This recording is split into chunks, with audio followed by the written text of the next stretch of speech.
ইনশাআল্লাহ। তাহলে নবীজি আমাদের জন্য একমাত্র আদর্শ কেন? এর এক নম্বরে আমি পেয়েছি তার জীবনটা আমাদের কাছে পরিষ্কার। এটা পৃথিবীতে আমরা যত নেতা নেত্রীকে মেনে চলতে দেখি, যে কোনো রাজনৈতিক দলের নেতা নেত্রী আপনি হন, ওই রাজনৈতিক দলে যাকে মানে তার চরিত্র জীবন আপনার কাছে কিন্তু পরিষ্কার। কথা বলেন না?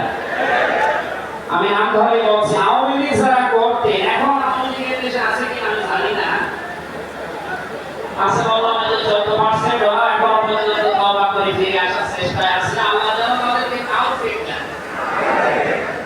আর যদি হেদায়েত না থাকে দোয়া করলে তো হবে না, আমরা যেন তাদেরকে মায়ের কাছে পাঠিয়ে দেন।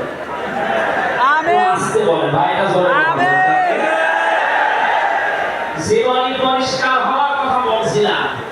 যারা করতেন আওয়ামী লীগ, বলেন তো আপনার বিবেকের কাছে শেখ হাসিনা জীবনে কোনোদিন একটা মিথ্যা কথা বলেনি, এটা কি আপনি দিতে পারবেন?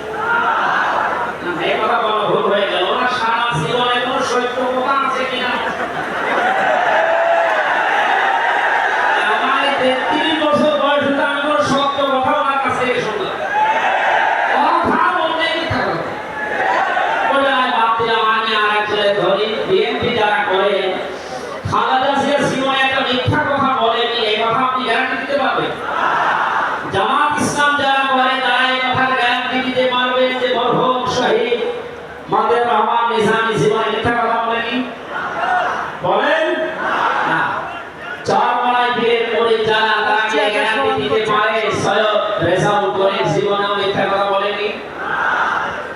একজনের ব্যাপারে গ্যারান্টি আছে, আল্লাহ নিজে গ্যারান্টি দিয়েছে তার 63 বছরে একটা মিথ্যা কথা নেই।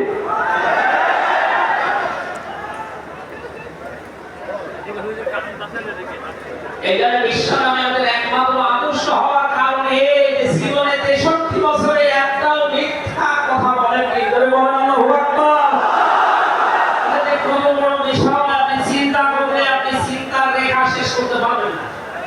আমাদের দিনের ভেতরে 24 ঘন্টায় কত মিথ্যা আসে, আর তারপর 63 বছরের জীবনে একটা মিথ্যা কথা যদি বলেন। 2 নম্বর পেয়েছি আমি, তিনি উন্নত চরিত্রের অধিকারী ছিলেন। এমন চরিত্র আল্লাহ তাকে দিয়েছিলেন।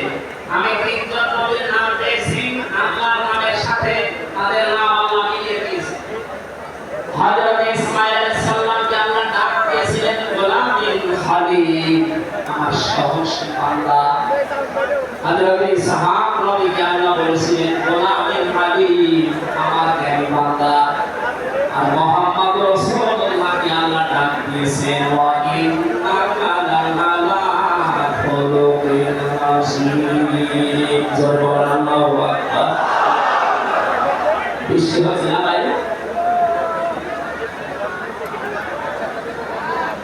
এখানে ওঠাও করেন, বসেন বসেন।